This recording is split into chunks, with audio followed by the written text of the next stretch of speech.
खुशामदीद, आप सुन रहे हैं मीट विद चिंस with D M Numan Ali के साथ। आज के इस एपिसोड में जो वाक़या हमें अरसाल किया है वो अफान ने अरसाल किया है कोटली सत्या से। वो कहते हैं कि ये वाक़या मुझे मेरे वालिद साहब की ज़बानी मालूम हुआ। मेरे वालिद जो हैं वो बर्तन बेचा करते थे। कोटली सत्या में जो है वो एक मकाम ऐसा है जहाँ पर जो है वो दीवार के साथ साथ बर्तन ज़मीन पर रख कर मेरे वालिद बेचा करते थे। वो कहते हैं कि उनके साथ एक और जो है वो चाचा शफी हुआ करते थे। उनका जो है वो मिट्टी और खाद का काम था। वालिद साहब के साथ ही जो है वो खाद और मिट्टी की ढेरी लगाकर वो बेचा करते थे। तकरीबन जो है वो हफ्ते बाद वो नई खाद और मिट्टी जो है वो लेकर आया करते थे।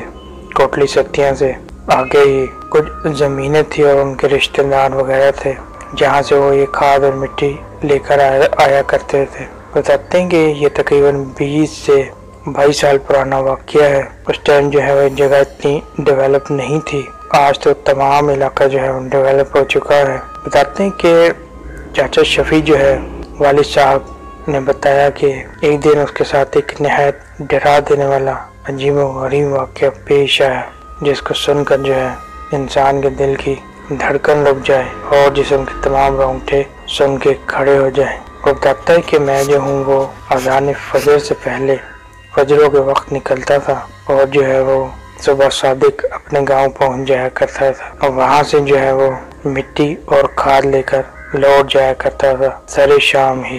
तो इसी तरह का एक दिन था कि वो उस मकाम पर पहुंचा जहाँ से उसने खाद और मिट्टी उठानी थी। तो खाद और मिट्टी लेकर वो पलट रहा था कि जो है वो मगरिब के अज़ानों का वक्त था कि वो एक ऐसे वीरान इलाके खेतों के रास्ते से गुजर रहा था जहाँ पर ना कोई आदम था ना आदम की जात। चाचा शफी बताता है कि मैं भी उन खेतों के अंदर से अपने बैल लेकर बैलगाड़ी गुजर रहा था और खाद की जो है वो ट्राली मेरे खाद की ढेरी लिए जा रहा था। क्या देखता हूँ कि थोड़ी ही दूर अभी चला था कि महसूस किया कि जानवर जो हैं वो बिदक रहे हैं और कुछ खौफ ज़्यादा परेशान दिखाई देते हैं। बैलों की आंखों से जो है वो खौफ वाज़िह तौर पर नजर आ रहा था। अभी मैं अपने बैलों को भी ना देखने पाया था तो मेरे कानों से जो है वो बैन करने और रोने की आवाज़ टकराई, जैसे कुछ औरतें जो हैं वो बैन कर रही हैं और रो रही हैं। कहता कि मैंने दूर पीछे खेतों की तरफ जो है नजर दौड़ाकर देखी तो क्या देखता हूँ कि एक बहुत खूबसूरत औरत है जिसके काले स्याह बाल हैं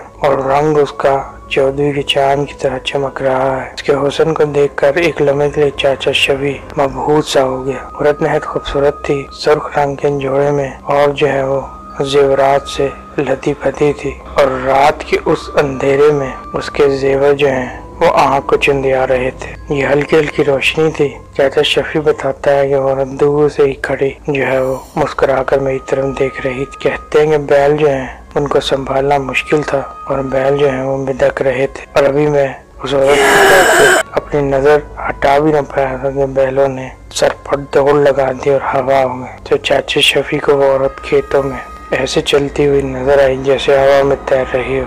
कहने लगी कि मुझे भी साथ ले चल, अपने साथ शहर ले चल। कहते हैं कि उसकी आवाज़ जो है वो दूर किसी कोने से आती हुई सुनाई दे रही थी।